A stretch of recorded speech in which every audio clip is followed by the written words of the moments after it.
पाद की जय ओम विष्णुपाद परमहंस परिकराचार्य स्तोरश्वर श्री श्रीमती भक्ति सिद्धांत गोस्वामी महाराज की अनंत कोटि वैष्णव वृंद की नामाचार्य श्री हरिदास ठाकुर की प्रेम से बोलो श्री कृष्ण चैतन्य प्रभु नित्यानंद श्री अद्वैत गदाधर श्वेशदि गौर भक्त वृंद की all glories to the assembled devotees, all glories to the assembled devotees, all glories to Shishi Guru and Gauranga.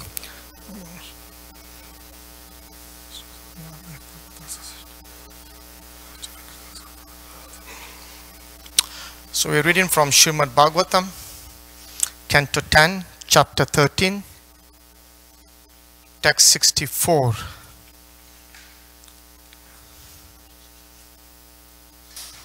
Which is the last text for this particular chapter. Narayanam namaskrityam naram chaiva narottamam devim saraswati vyasam tato jayamudiraye.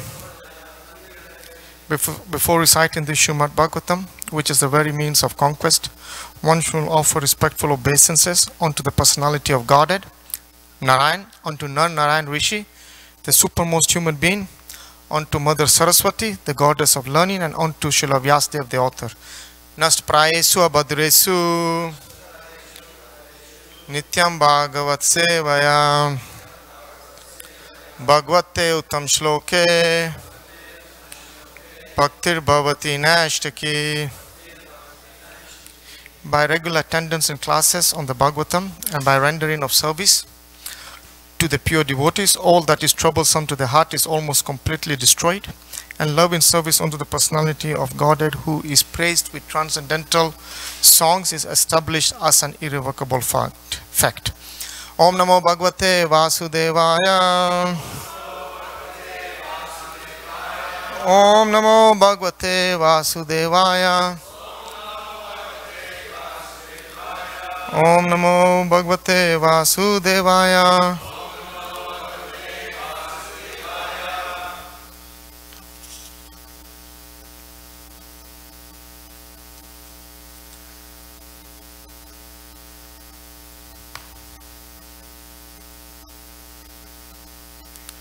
Sani atotaya vimsarajya lochane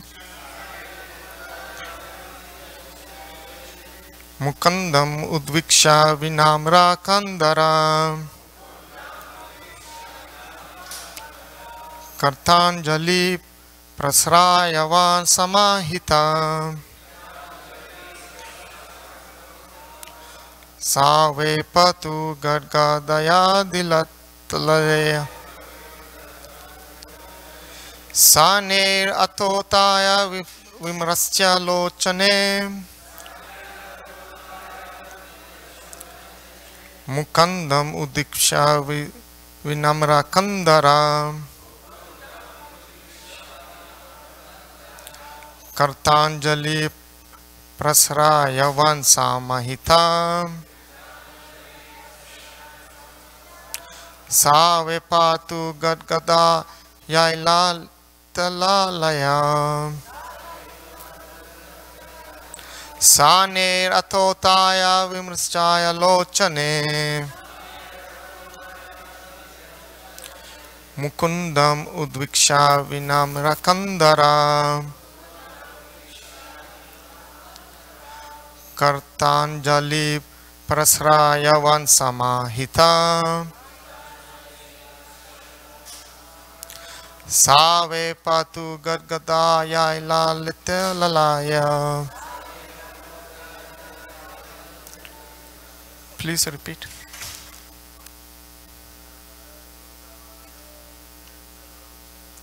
Sanerato taya lochane Kundam udviksha vinamra kandara Kundali prasrayavan samahita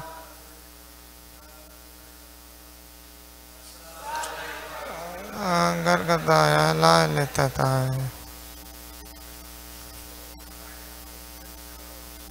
Sanaratotaya Visanjalochane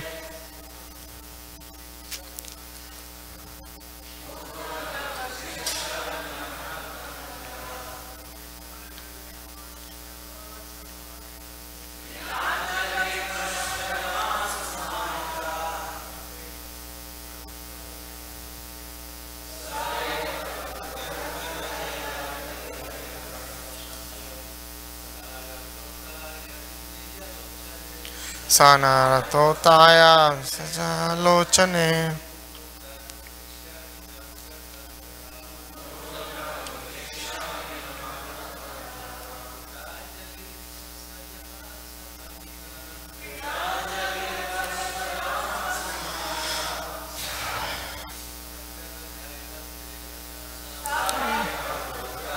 Gadgadalaitaya Saniratotaya Visanjalochane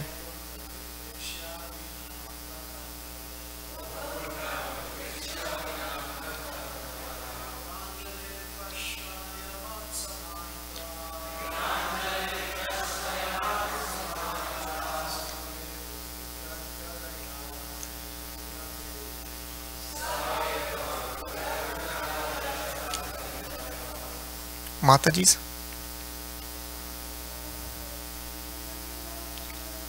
Saniratotaya Visanjalochane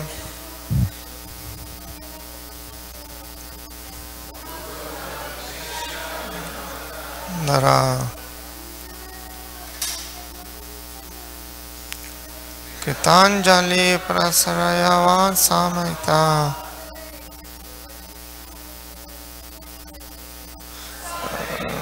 Patu Gargadaya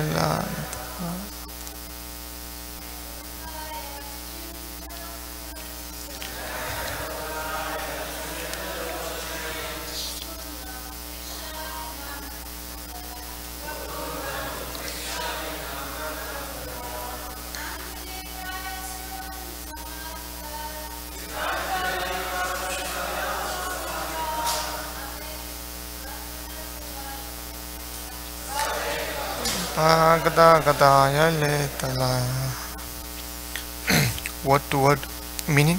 Sanai gradually. Atha then. Uttaya rising. Vimsrajya wiping. Lochane his two eyes. Mukundam at Mukunda. Lord Shri Krishna. Udvikshaye looking up. Vinamrakandara his neck bent. Krita Anjali with folded hands. Prasrayavan very humbly. Samahita his mind concentrated. Savepatu his body trembling. Gadgadaya faltering. Ailata Brahma began to offer praise. Ilaya with words. Translation and purport by His Divine Grace A.C. Bhaktivedanta Swami Srila Prabhupada ki. Then rising very gradually and wiping his two eyes, Lord Brahma looked up at Mukund. Lord Brahma, his head bent low, his mind concentrated, and his body trembling, very humbly began with faltering words to offer praises to Lord Krishna. Please repeat after me. Then, rising very gradually and wiping his two eyes, Lord Brahma looked up at Mukunda. Lord Brahma, his head bent low, his mind concentrated, and his body trembling, very humbly began with faltering words to offer praises to Lord Krishna. Purport. Brahma, being very joyful, began to shed tears, and he washed the lotus feet of Krishna with his tears. Repeatedly he fell and rose as he recalled the wonderful activities of the Lord. After repeating obeisances for a long time, Brahma stood up and smeared his hands over his eyes. Srila Vishwanath Chakravarti Thakur comments that the word Lochane indicates that with his two hands he wiped the two eyes on each of his four faces. Seeing the Lord before him, Brahma began to offer prayers with great humility, respect and attention. Thus ends the Bhaktivedanta purpose of the 10th canto, 13th chapter of the Srimad Bhagavatam, entitled The Stealing of the Boys and Calves by Brahma. Srimati Bhaktivedanta Swamiti Namine Namaste Saraswati Deve Gauravani Pracharine Nirvisesa Sunyavadi Pastatada Satarine Om Jnanam Timirandasya Jnananjana Salakaya Chakshulun Militam Yena Tasmai Shri Guruve Namah. Before I start speaking today on Srimad Bhagavatam, I would like to seek the blessings of all the senior Vaishnavas sitting here in order to be able to speak something for the benefit of myself and all of us trying to practice in the footsteps of Jagat Guru Srila Prabhupada. So as we know, this is the conclusion of the Brahma Vimohan Lila, which we have been reading for the last over 2 months, culminating today. We know that these were also the last instructions that were imparted to us by Srila Prabhupada. And so it is very important instructions. And I will try and give the class by 8:15, but it may take longer because there's a few things that we need to speak in respect to the entire chapter. So Srila Prabhupada in his purport states that the Lord is covered by his internal potency Yogamaya, and due to this potency even Lord Brahma was bewildered. It was not the Mahamaya potency, it was the Yogamaya potency. And when Lord Shri Krishna, out of his own causeless mercy, went ahead and removed that covering, Lord Brahma could understand. And as we know in the next chapter, Lord Brahma starts offering some wonderful prayers at the lotus feet of Mukunda or Lord Krishna. So this is the potency by which Krishna is sometimes manifest and sometimes not manifest. Srila Prabhupada mentions that the Yogamaya potency is the potency by which the Lord is either manifest or unmanifest. And even Lord Brahma, who is the most intelligent, being the husband of Saraswati, the goddess of learning, is put into bewilderment. Again, we know that Lord Brahma is the highest jiva. We know that we follow the Brahma Sampradaya, so he is one of our acharyas. We also know that he is the husband of the goddess of learning, Saraswati. But with all these qualifications, even he can be bewildered. What to speak of ourselves? And this is very key because Srila Prabhupada comments in his purpose further that with one's limited senses one cannot argue about that which is inconceivable.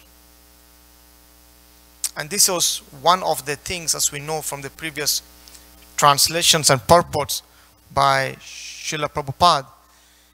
Lord Brahma was trying to test Krishna by what? By his own potency, by his own Shakti or power, which is limited.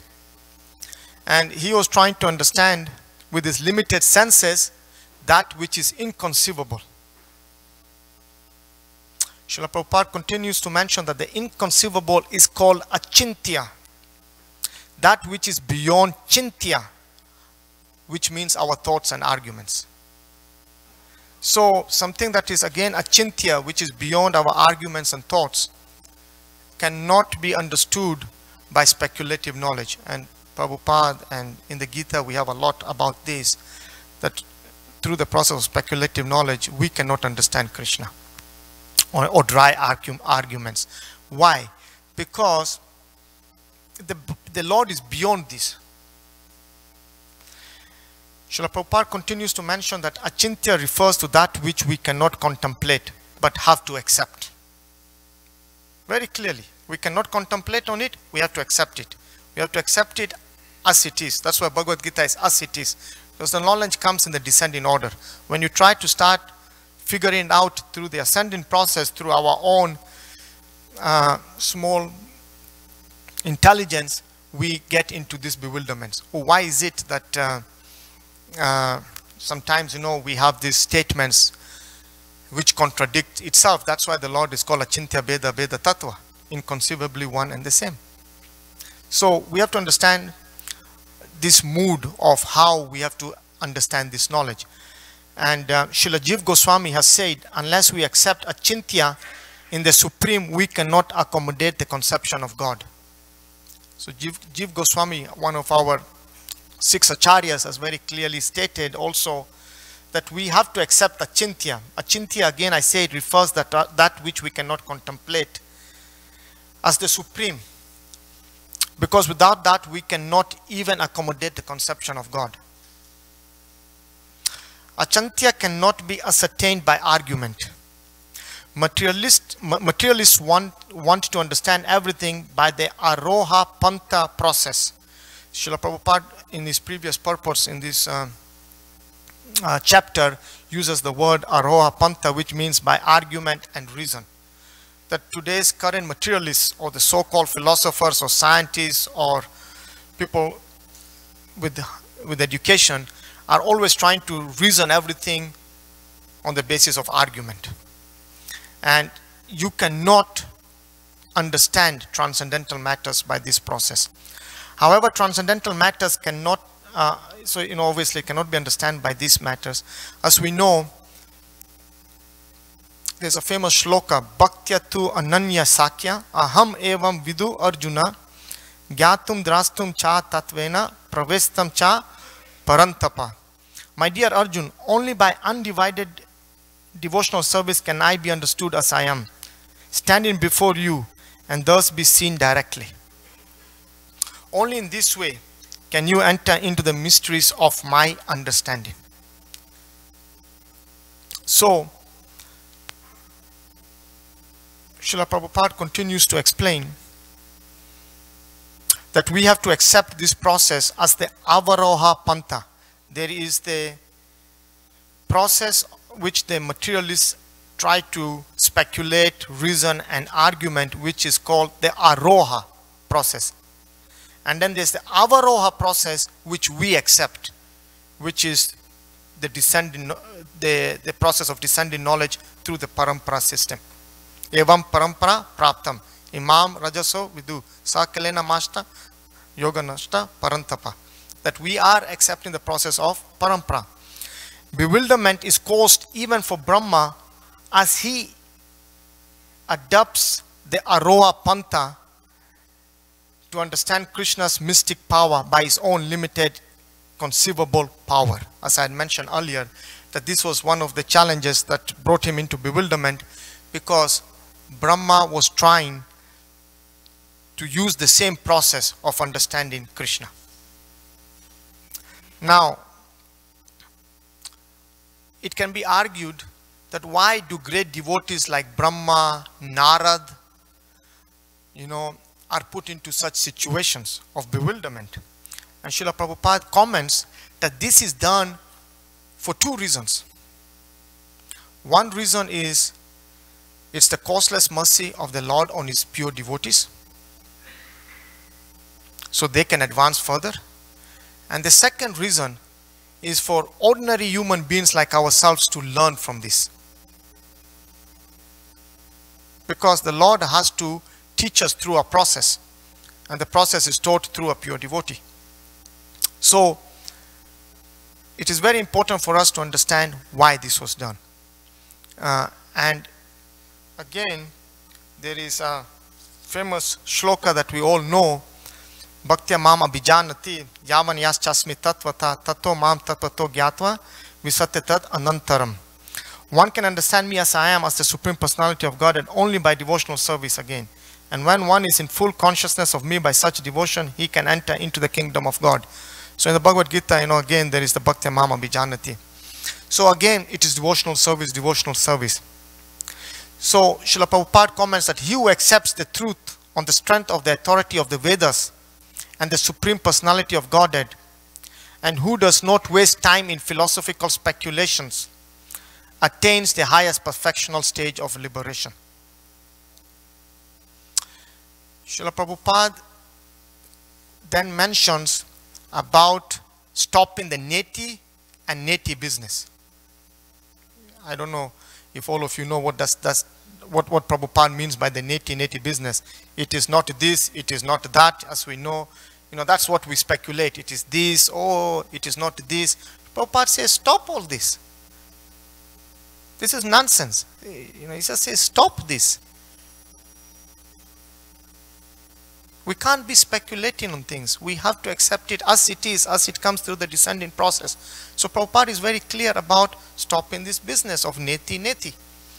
Like we all know, there is a recent discovery that has happened in Morocco, where archaeologists have been able to dig and find remains of Homo sapiens that are 3 million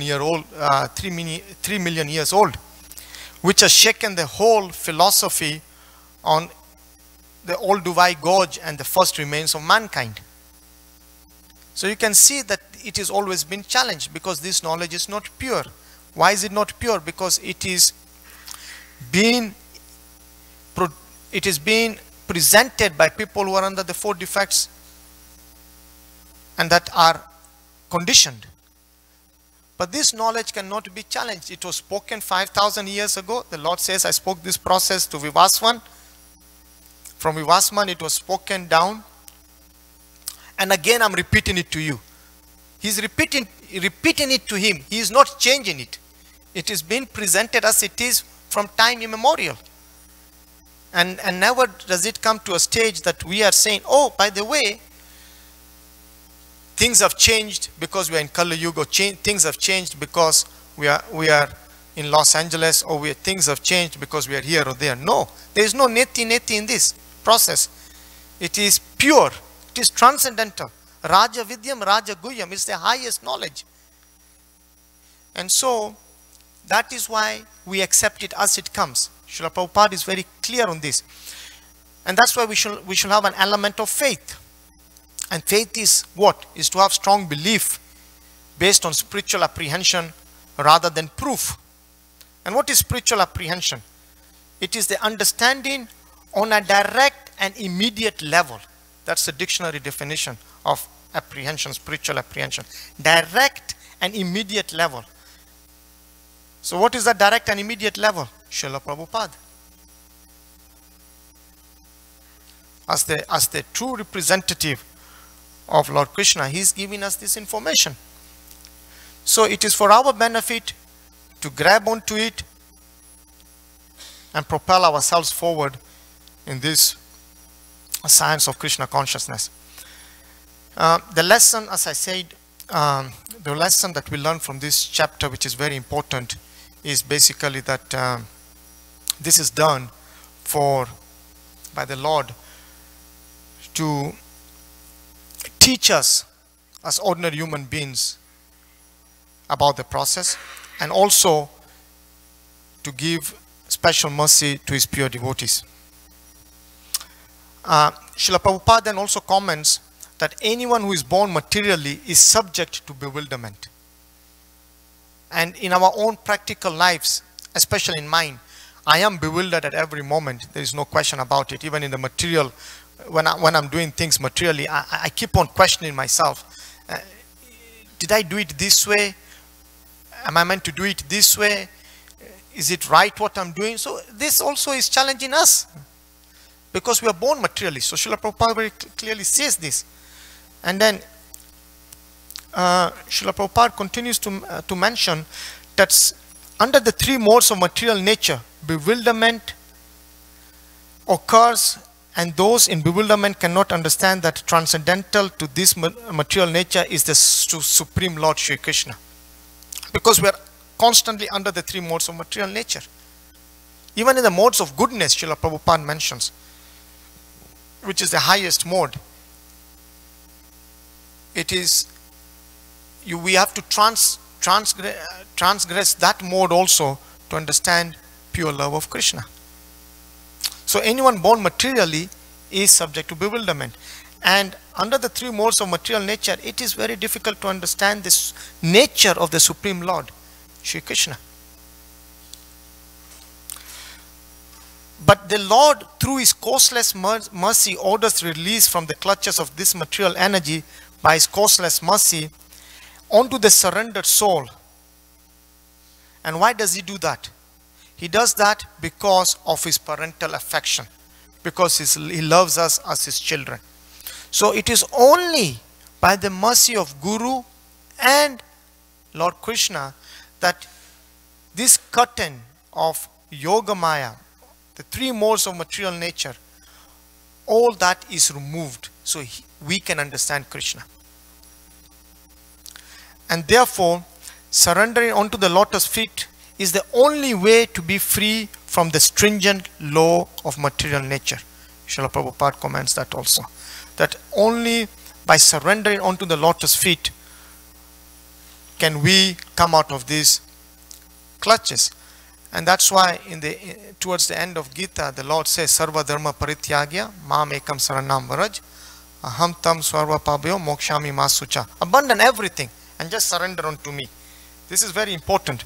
So, further, in the Shvetashvatar Upanishad 638, there is this shloka, Yasya deve para bhaktir yata deve tata guru tasyati katita hi artha praksayante mahatmana.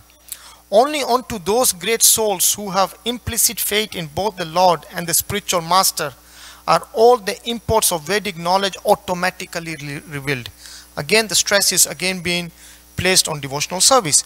So, on that basis, we know the famous shloka that Prahlad Maharaj speaks in Canto 7. Text, Canto 7, text is 23, so it's 7.5.23.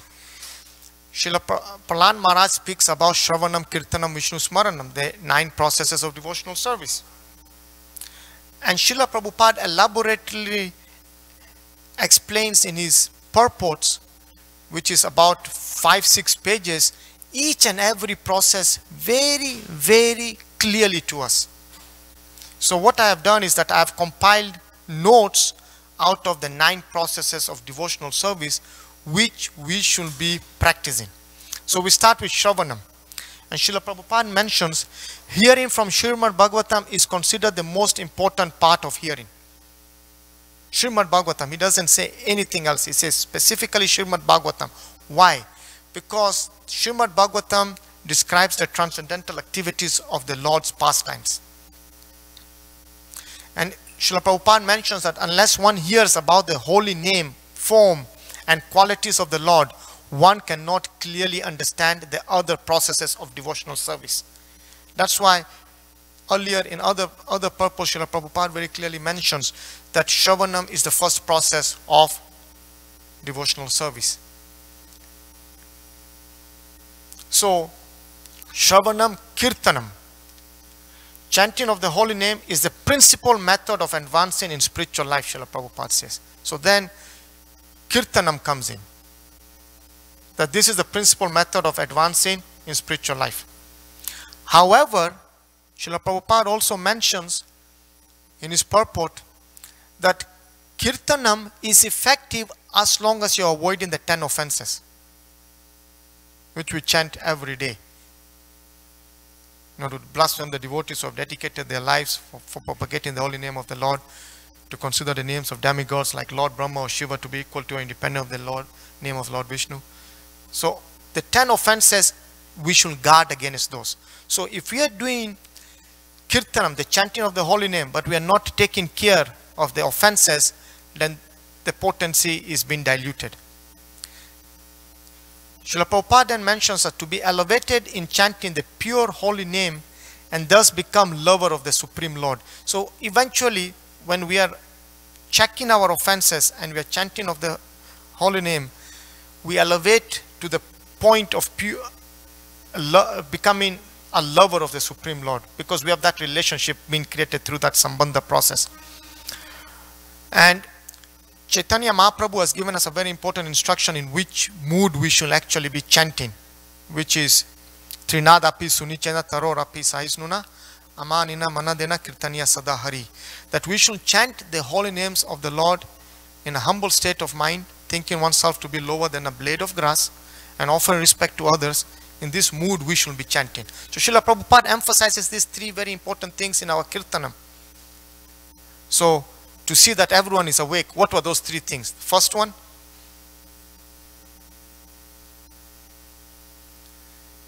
on Kirtanam, that Prabhupada said, avoid the 10 offenses. Second, Trinada Pisunichana. So to chant in that mood. And Prabhupada says that this is the principal method of advancing in spiritual life. Then comes Smaranam. And in this, Prabhupada explains there is 5 kinds of remembering in Smaranam. It starts with research on a particular form of the Lord. That's the first stage. The second stage is concentrating the mind on one subject and withdrawing it from other subjects. That's the second stage.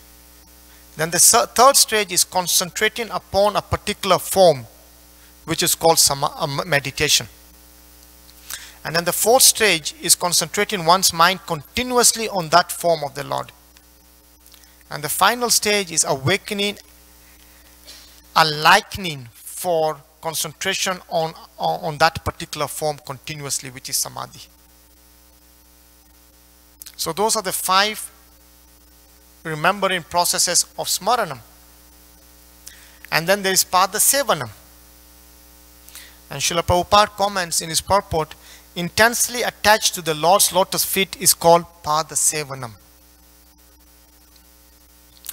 And in relationship with the Lord, such as seeing the Lord. So what is Pada Sevanam? Pada Sevanam involves anything that is in relationship with the Lord, which can be serving a pure devotee, circumambulating the temple, seeing the Lord, paying obeisances to the Lord. All those activities are under Pada Sevanam.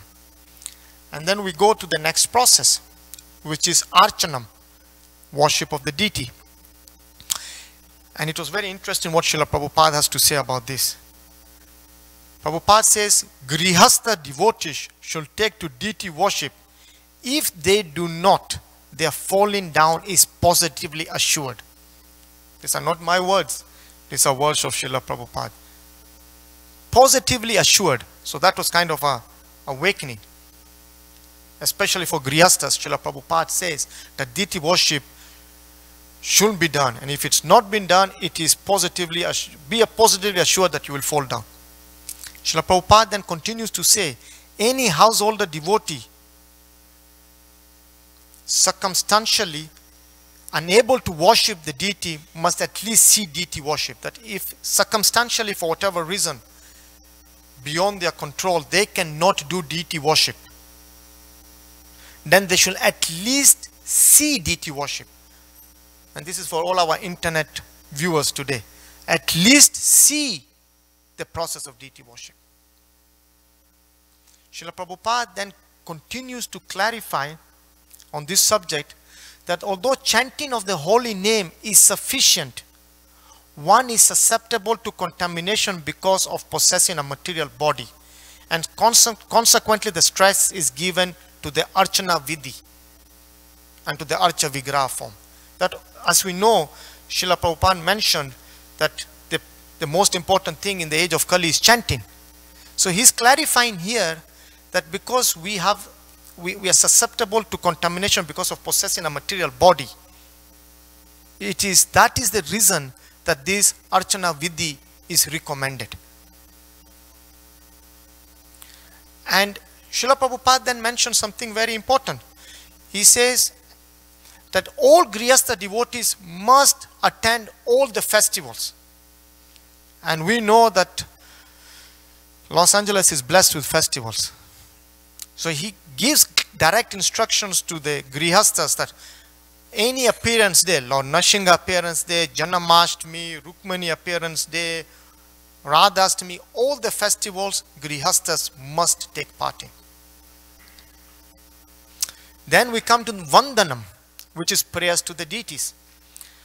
And Srila Prabhupada comments that as a devotee is influenced by the Lord's qualities in various activities, he or she offers prayers to the Lord.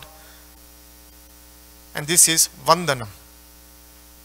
And then Dasyam, Srila Prabhupada states, if one simply continues to think that he is an eternal servant of Krishna, even without performing any other processes of devotional service, he can attain success, for simply by this feeling, one can perform all 9 processes of devotional service. Now this, I thought, was the cream of everything. So, again, if you want to read everything, it is 7.5.23. In the purport, Srila Prabhupada mentions about Dasyam, because we know Dasyam means what? Service. So, Srila Prabhupada says that simply by thinking that he is an eternal servant of Krishna, just thinking, not even practically doing this, even without performing any other processes of devotional service, he can attain success, for simply by this feeling, one can perform all 9 processes of devotional service. Because Prabhupada mentions Jive Swarup Hai Krishna Nitya Das, we are reawakening that. So just see the potency of thinking about service. Leave alone doing the service. Prabhupada says that this alone is sufficient, and simply by performing all this, all the 9 processes of devotional service are fulfilled. So the emphasis is on seva. Then Prabhupada speaks on Sakyam. And obviously, as we know, Sakyam, we start from being a servant and eventually become a friend. And we want to become a friend. Sakyam, we want to become a friend of the Lord. Because when we are a friend of the Lord, we are a well-wisher of the Lord. And the Lord is our well-wisher. So that is the reciprocation in Sakyam. And then the last one is Atma Nivedanam, which is performs his activities only to please the Lord. But performs his activities in which process? That is also very important. As Maharaj may tell you, that when you surrender the mind, body, and your words. These are the 3 things, Atma Nivedanam. So Atma Nivedanam, the best example Srila Prabhupada says is of Ambarish Maharaj and of Bali Maharaj. He gives these 2 examples when we are looking at Atma Nivedanam. And the reason I wanted to speak about the 9 processes is because we know that even great personalities are being bewildered. We already learned that from this essence. We know that prayers are being offered. Srila Prabhupada has mentioned several times about, in his books and in his purports, about trying to approach this knowledge by speculative process, which doesn't work. He speaks about the descending process, the parampara. Now, we know all this. Now, how do we practice it? And that comes into the 9 processes of devotional service. And what does Srila Prabhupada comment on the 9 processes of devotional service is very key for us. And that's why I wanted to stress on the 9 processes of devotional service as the essence that yes, we will be bewildered. But if we practice this process, as Srila Prabhupada says, you don't need to do all the 9 processes. Even if you do one process, that should be sufficient to take you back home, back to Godhead. However, the 9 processes are being recommended. And then Srila Prabhupada has very clearly given instructions on all the 9 processes. So with that, I will end class. I will open it up to any questions, any comments. Hare Krishna.